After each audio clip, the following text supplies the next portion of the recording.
અન્નપૂર્ણા રસોઈ ઘરમાં તમારું સ્વાગત છે। તો ચાલો આજે આપણે સૂકી તુવેરનું શાક બનાવવાનું છે। એની માટે આપણે આ તુવેરને રાત્રે પલાળી દીધી હતી અને પલાળી અને બહુ સરસ થઈ ગઈ છે। જો હવે આપણે આને બાફી લઈશું।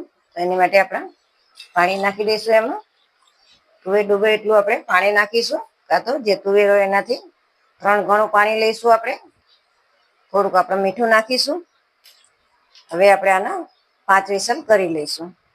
ચાલો આપણે 5 વિસલ થઈ ગઈ છે અને એની જાતે જ આપણે કુકર ઠંડુ થવા દીધું છે। હવે આપણે જોઈ લઈએ, એકદમ સરસ ચડી ગઈ છે, તરત જ દાણો ફાટી જાય છે। ચાલો હવે આપણે 3 મોટી ચમચી તેલ નાખ્યું છે। હવે આપણે રાઈ નાખીશું, જીરું નાખીશું અને આપણે ચપટી હિંગ નાખીશું। લસણ અને આપણે મરચું નાખીશું। મરચું આપણે લાંબુ સમારેલું છે। હવે આપણે આ ડુંગળી ઝીણી સમારેલી નાખીશું। થોડીક વાર સાંતળીશું આને આપણે। ચાલો હવે આપણે ડુંગળી જુઓ થોડીક સતરાઈ ગઈ છે, આપણે વધારે આનો કલર ચેન્જ નથી કરવાનો। હવે આપણે આ લસણ મરચાની ચટણી અને થોડુંક આદુ ખાંડી અને નાખીશું। આપણે મિક્સ કરી લઈશું। ચાલો હવે આ બધી વસ્તુ આપણે સરસ સંતરાઈ ગઈ છે। હવે આપણે ઝીણું સમારેલું ટમેટું નાખીશું।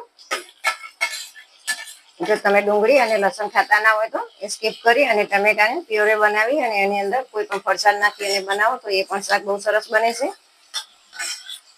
હવે આપણે આ ડુંગળી અને ટમેટાના ભાગમાં મીઠું નાખીશું અને આપણે મિક્સ કરી લઈશું। હવે આપણે ઢાંકી અને થોડીક વાર આને થવા દઈશું।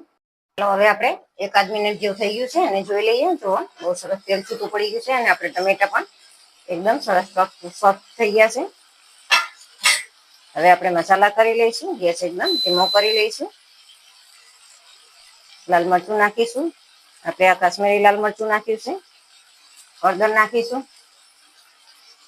અને ધાણા જીરું નાખીશું।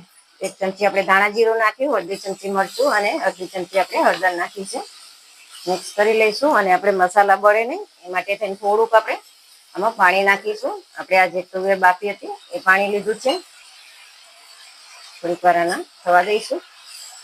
હજી આપણને એમ લાગે કે ગ્રેવીમાં પાણી ઓછું છે તો હજી આપણે આ રીતે થોડુંક થોડુંક કરી 2 થી 3 વાર પાણી નાખવાનું, એટલે ગ્રેવી પણ બહુ મસ્ત કટ બને છે અને શાક પણ બહુ સરસ બને છે। થોડીક વાર આને કૂક થવા દઈશું। ચાલો આપણે થોડુંક થોડુંક કરીને આપણે 3 વખત 1 વાટકી જેટલું પાણી આમાં નાખી દીધું છે, પણ તો પણ જો દેખાતું નથી અને બહુ મસ્ત આપણી ગ્રેવી બની ગઈ છે। આ રીતે પાણી થોડું થોડું નાખીને તમે ગ્રેવી બનાવશો બહુ મસ્ત ગ્રેવી બનશે। હવે આપણે આ જે તુવેર બાફી અને રાખી હતી એ નાખી દઈશું। આપણે તુવેરનું પાણી કાઢી દીધું હતું, આપણે પહેલા જ ગ્રેવી નાખી દીધું છે। હવે આપણે આને મિક્સ કરી લઈશું। ચાલો હવે આપણે આંબલીનો પલ્પ નાખીશું।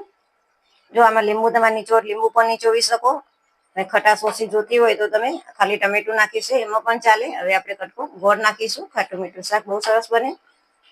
આમચૂર પાવડર નાખવો તે પણ તમે નાખી શકો છો। હવે આપણે 1 મિનિટ જેવું આને કૂક થવા દઈશું ઢાંકી અને। ચાલો હવે આપણે જોઈ લઈએ, 1 મિનિટ જેવું થઈ ગયું છે ને જો બહુ સરસ આપણું શાક થઈ ગયું છે। હવે આપણે આમાં થોડો ગરમ મસાલો નાખીશું। ગરમ મસાલો ઓપ્શનલ છે, કારણ કે અત્યારે ગરમી બહુ પડશે। આપણે લસણ મરચાની ચટણી પણ નાખી છે એટલે થોડોક 1 ચપટી જેટલો જ મેં નાખ્યો છે, ખાલી સ્મેલ આવે એ માટે થઈ। જો બહુ સરસ આપણું શાક બની ગયું છે। હવે આપણે ઉપરથી કોથમીર નાખીશું। પહેલા ગેસ આપણે બંધ કરી લઈશું। હવે આપણે કોથમીર નાખી દઈશું તો આપણું શાક તૈયાર છે। કે તુવેરનું શાક તૈયાર છે। તો તમને આ રેસીપી વિડીયો ગમે હોય તો લાઈક કરો, શેર કરો અને સબસ્ક્રાઇબ કરવાનું ભૂલતા નહીં।